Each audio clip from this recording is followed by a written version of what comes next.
কৈলাস পর্বত নিয়ে মানুষ যত কথাই বলুক না কেন, বাস্তবে এই পাহাড়ের ভেতরে রহস্য এতটাই গভীর আর অদ্ভুত যে এখনো কেউ ঠিকভাবে বুঝে উঠতে পারেনি। কারণ এই পর্বত শুধু একটা সাধারণ বরফ ঢাকা পাহাড় না, বরং এমন একটা জায়গা যেটাকে ঘিরে এমন সব ঘটনা, প্রশ্ন আর ভয়ঙ্কর কাহিনী আছে যেগুলোর আজ পর্যন্ত বৈজ্ঞানিক ব্যাখ্যা মেলেনি। প্রথমে যেটা সবাই জানে না সেটা হলো এই পর্বতের অবস্থানে পৃথিবীর সবচেয়ে দুর্গম জায়গার মধ্যে পড়ে। মানে এটা পড়ে হিমালয়ের একেবারে ভিতরে তিব্বতের অঞ্চলে, যেখানে পৌঁছানোই সাধারণ মানুষের জন্য সহজ কথা না। এর উচ্চতা 21,000 ফুটেরও বেশি। শুনলে মনে হয় সাধারণ একটা পাহাড়, কিন্তু আসল রহস্য হয় এর গঠন নিয়ে। কারণ পুরো পাহাড়টা এত নিখুঁতভাবে ঠিক পিরামিডের মতো তৈরি যে কোনো মানুষ দেখলে অবাক হয়ে যায়। এর আশেপাশের পাহাড়, বরফ সবকিছুর গঠন স্বাভাবিক, কিন্তু কৈলাসের আকৃতি এত নিখুঁত যে বিজ্ঞানীরা ওটা দেখে থমকে যায়। এমনকি এই পাহাড়ের চারপাশে দেখা যায় বরফ কখনো গলে না, সবসময় জমে থাকে। অথচ পাশে থাকা অন্য পাহাড়ে বরফ গলে যায়। এখানে রহস্যের শুরু না। আরো ভয়ঙ্কর ব্যাপার হলো এই পাহাড়ের চারদিক থেকে 4টা নদী বের হয়ে, যেগুলো হচ্ছে ব্রহ্মপুত্র, সিন্ধু, শতদ্রু আর কর্ণালী, যেগুলো পুরো ভারত, চীন, নেপাল, বাংলাদেশ সহ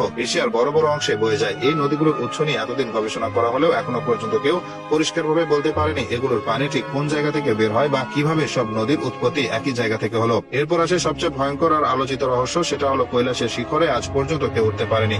বহু অভিযাত্রী, পর্বতারোহী চেষ্টা করেছে, কিন্তু শেষ পর্যন্ত সফল হতে পারেনি। কেউ মাঝপথ থেকে অসুস্থ হয়ে ফিরে এসেছে, কেউ নিখোঁজ হয়ে গেছে, কেউ আবার পাহাড়ের রহস্যজনক পরিবেশে মারা গেছে। এরপর চীন সরকার নিজে থেকে ঘোষণা দিয়েছে যে কেউ এই পর্বতে চূড়ায় ওঠার অনুমতি পাবে না। এর কারণ কেউ পরিষ্কারভাবে বলেনি, কিন্তু বাস্তবে এটা পৃথিবীর একমাত্র বড় পাহাড় যার চূড়ায় কেউ কখনো ওঠেনি। এটা ইতিহাসের অনন্য। আরেকটা রহস্য হলো এই পর্বতের আশেপাশে গেলে সময়ের গতি বদলে যায়। বহুবার এমন ঘটনা ঘটেছে যে কারো ঘড়ির সময় অস্বাভাবিকভাবে এগিয়ে গেছে বা পিছিয়ে গেছে। অনেকে বলে এখানে অজানা চৌম্বক শক্তি বা মহাকাশের কোনো প্রভাব কাজ করে, যার জন্য এই সময়ের গোলমাল হয়। আরো ভয়ঙ্কর কথা হলো বহু মানুষ বলে তারা এই এলাকাতে এমন সব উড়ন্ত বস্তু দেখেছে যেগুলো দেখতে ইউএফওর মতো, মানে ভিনগ্রহীদের যানবাহনের মতো। এদিকে স্থানীয় তিব্বতী মানুষরা বিশ্বাস করে এই পর্বতের ভেতরে ভগবান শিবের বাস। তারা মনে করে এই পর্বত পুরো পৃথিবীর শক্তির কেন্দ্র, এখানে ঈশ্বরের বাস, এই জন্য কেউ অসম্মান করতে পারে না। আবার অনেকের মতে এই পাহাড়ের নিচে পুরনো কোনো গোপন শহর আছে যেখান থেকে বাইরে কোনো উন্নত শক্তির সঙ্গে যোগাযোগ হয়।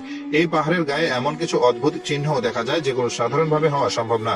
মনে হয় কেউ ইচ্ছাকৃতভাবে পাথরের গায়ে খোদাই করেছে বা কোনো উন্নত প্রযুক্তির মাধ্যমে বানানো হয়েছে। শুধু তাই না, আশেপাশের এলাকায় এমন কিছু প্রাণীও দেখা যায় যেগুলোর অস্তিত্ব এখনো আধুনিক বিজ্ঞান মেনে নেয়নি। বিশেষ করে ইয়েতি বা স্নোম্যানের কথা শোনা যায়, যাদের দেখা গেলে সাধারণ মানুষ বাঁচে না।